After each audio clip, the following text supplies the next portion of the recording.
The fourth edition of Dank Podstash Hot Tokes is here. This is a little bit of a touchy one, talking about getting along with family when you're an anarchist and your family doesn't necessarily share your same views. Buckle up, it's a little awkward. Dank Podstash Hot Tokes number 4, back again with Daniel Johnson. I'm non-voting Nick.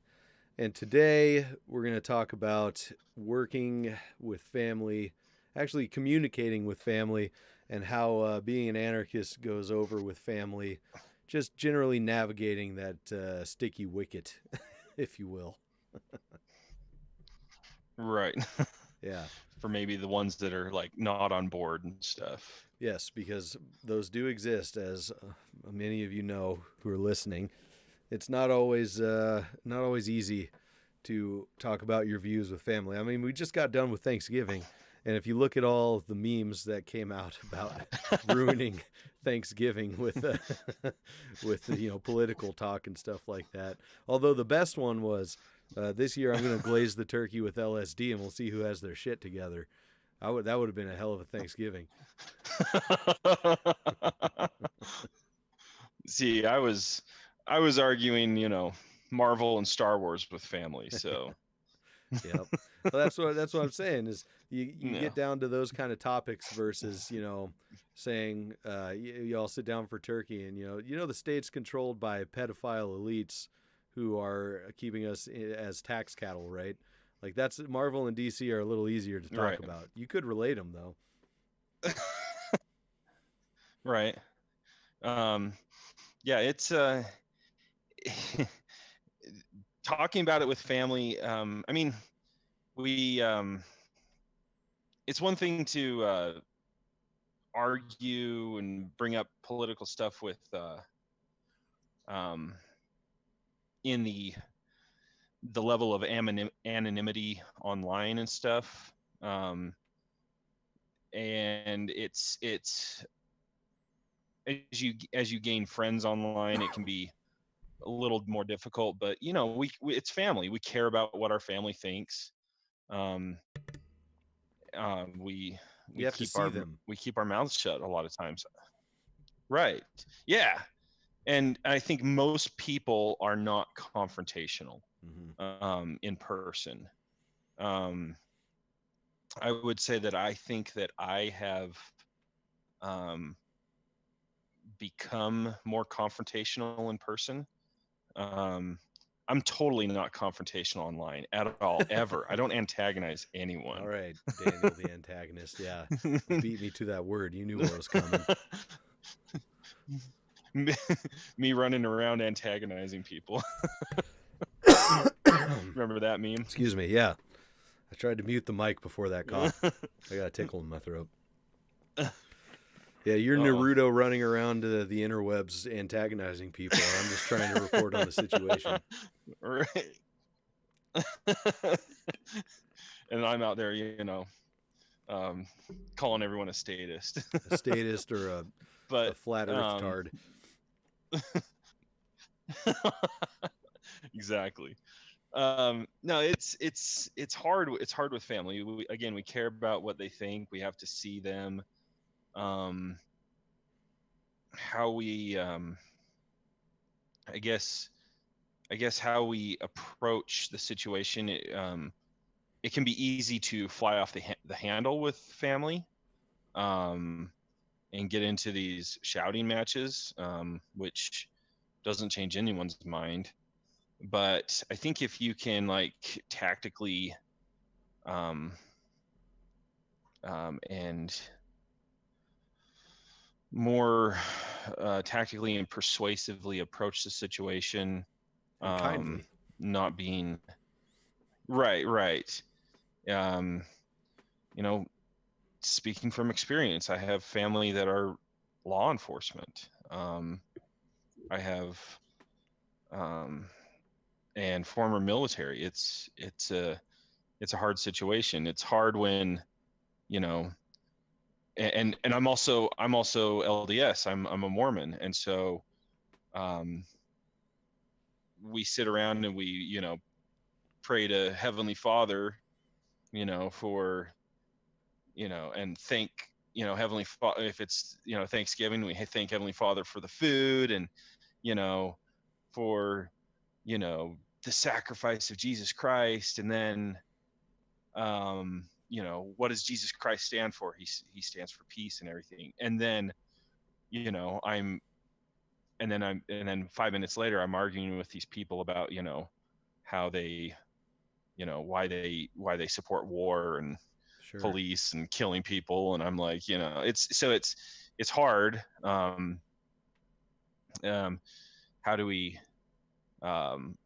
approach that situation? I don't know. Have you ever approached them? I know that I've gotten Jesus was an anarchist kind of argument. Because I mean, there's if you believe that Jesus was a real person, like there's some pretty persuasive arguments out there, right? Right. And I've said, I've made the argument, it was law enforcement that killed Jesus.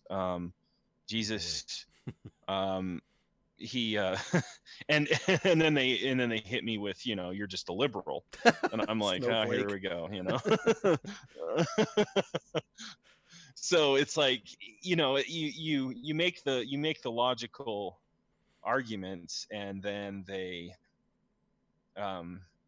don't know how to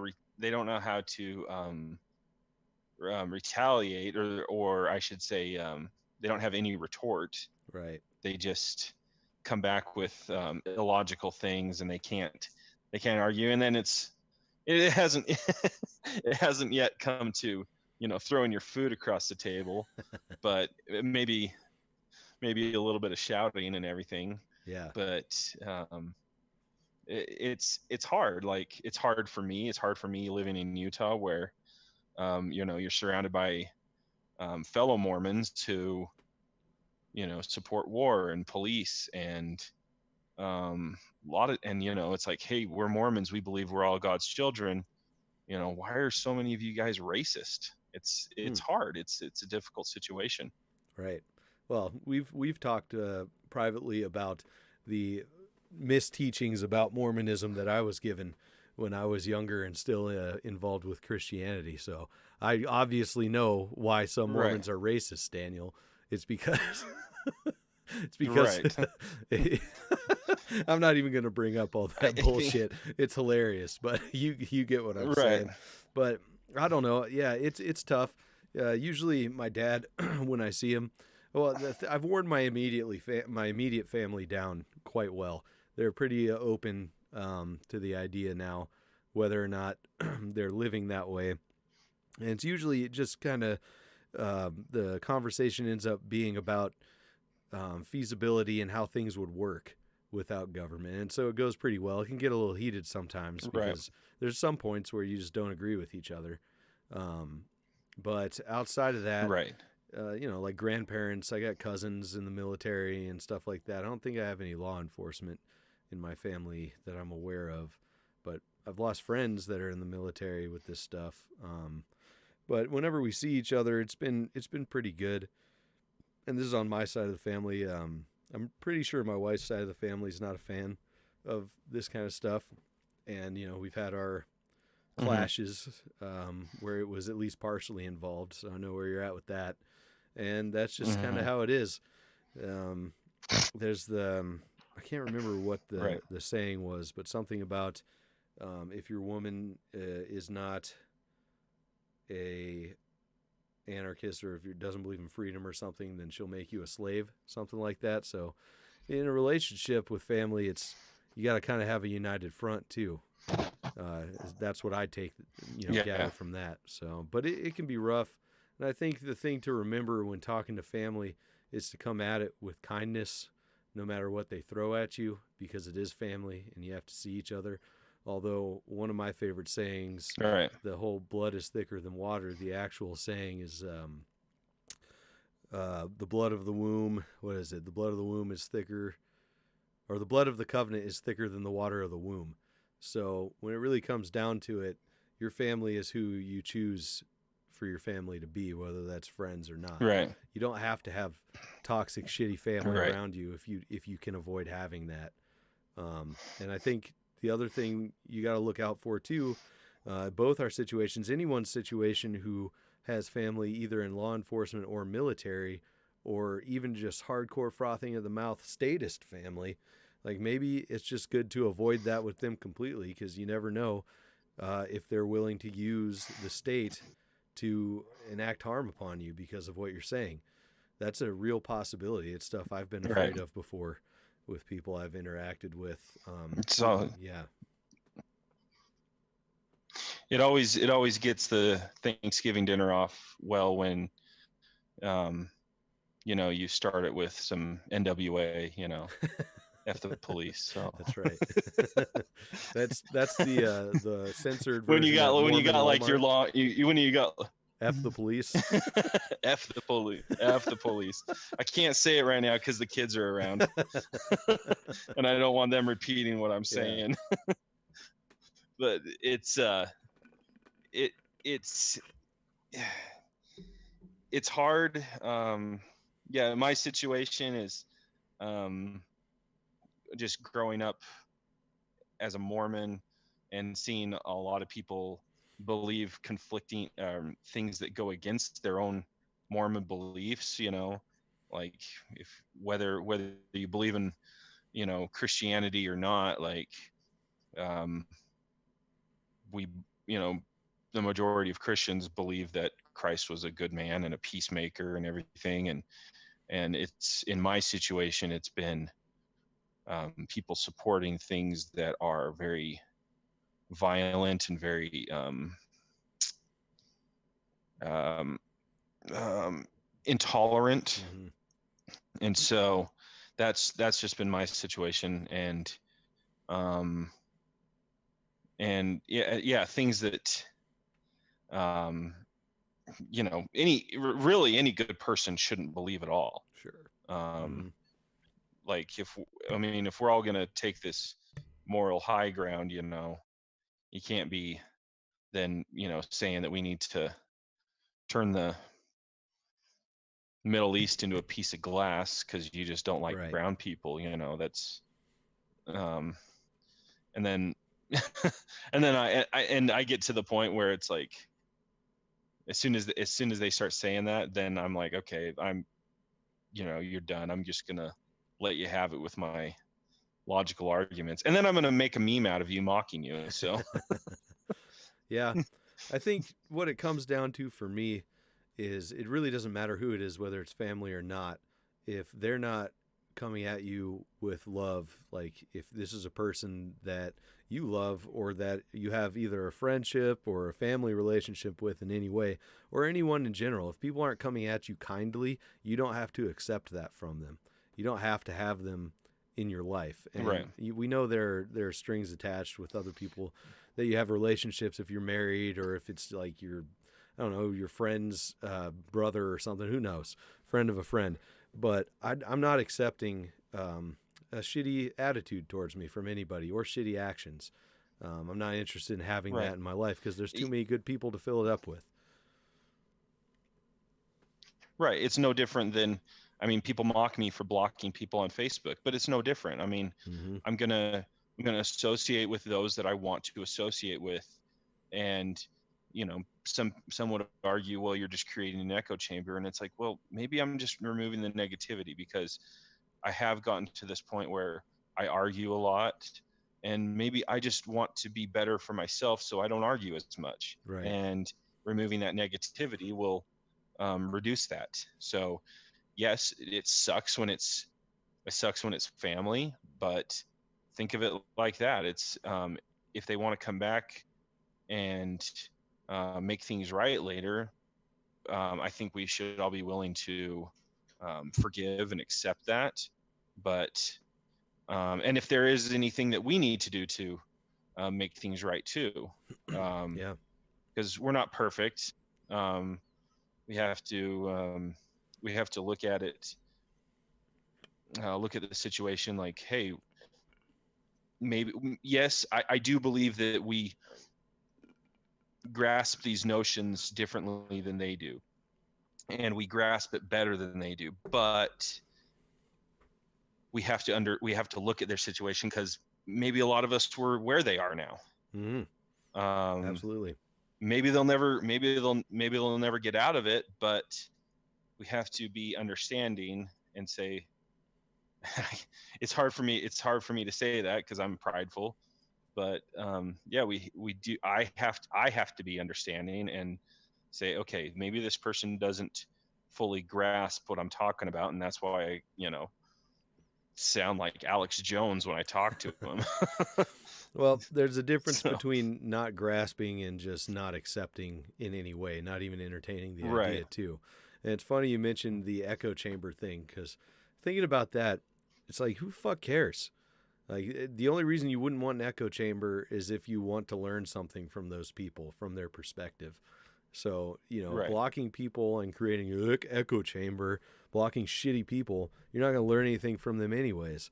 And if your end goal is to build a community right, of people around you that you want to live with and who share the same values as you, that's a fucking echo chamber, isn't it? But I don't want to live with your shit ass, right, trolling me all the time in my community if I can help that.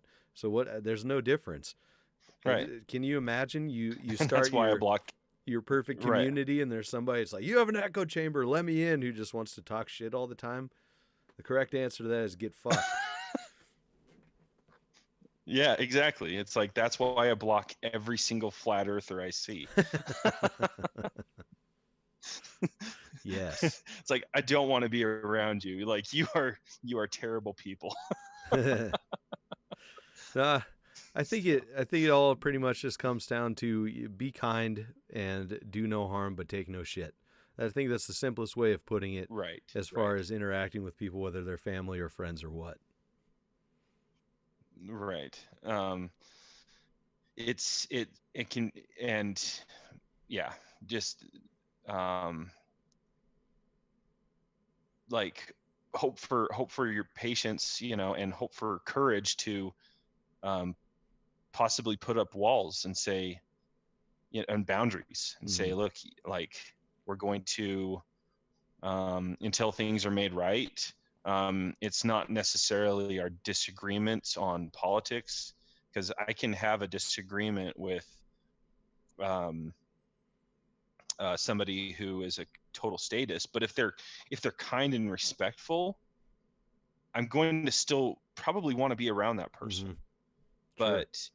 But when they're but when they're rude, I'm going to I'm going to avoid that person. And if it's family, yeah, we've got to have the courage to say, look, there's just negativity all the time. I don't want it for my life. I don't want to give it to you either, because it ends up hurting me too. And so, until things are made right, we've got to, put some boundaries up, and, maybe it comes down to, there'll be no contact. Maybe we won't have Thanksgiving dinner. We won't go, visit for Christmas and stuff like that.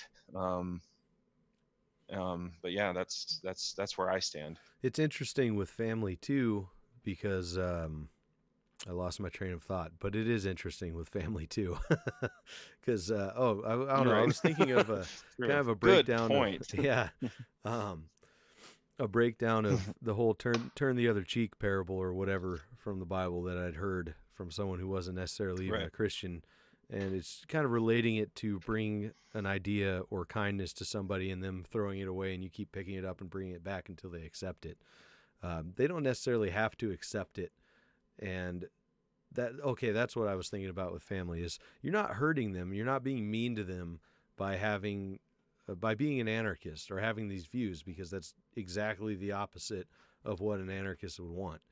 And they take it as hurt, and they come back with negativity and hurtfulness, and even to the extremes that they try to turn the state against you, all over a completely peaceful interaction and exchange of ideas. So that's something to keep in mind too, is that you're not hurting them by doing this. Exactly. It's I mean, just because I have, different views about, police, or, the flag, or taxes, or, welfare, it's like, we have different views. I'm not attacking you personally. If I was attacking you personally, I would be saying things about you. But it seems with the status, especially family, it's like, yeah, they seem to take it personally, and it's, again, we have to. It's hard for me to say this as a prideful person, but we have to look at it like, okay, they don't grasp what we're saying. I know that at my most statist, I probably got offended when, somebody didn't, cry when they heard the national anthem. And I mean, oh my gosh, when I think about that, I'm like, oh, I can't believe that. but but yeah, it's like, we have to, they don't grasp it yet. These are the things that they hold the most dear. We want to peacefully persuade them to think otherwise. Mm-hmm. And Evaluate if you want a relationship with them. Right. It can be hard because it's family, and a lot of times with family, instead of speaking nicely, we end up getting into a shouting match. And it's like, when people shout, it's like, it doesn't help anybody. Right. People there have been studies, when people actually yell, it's like people shut down more, and they tune it out. They remember the yelling, but they don't remember what you said. Right. So yeah, man, I think that's a good hot toke. I think we kind of hit it. It boils down to be kind, but don't take any abuse.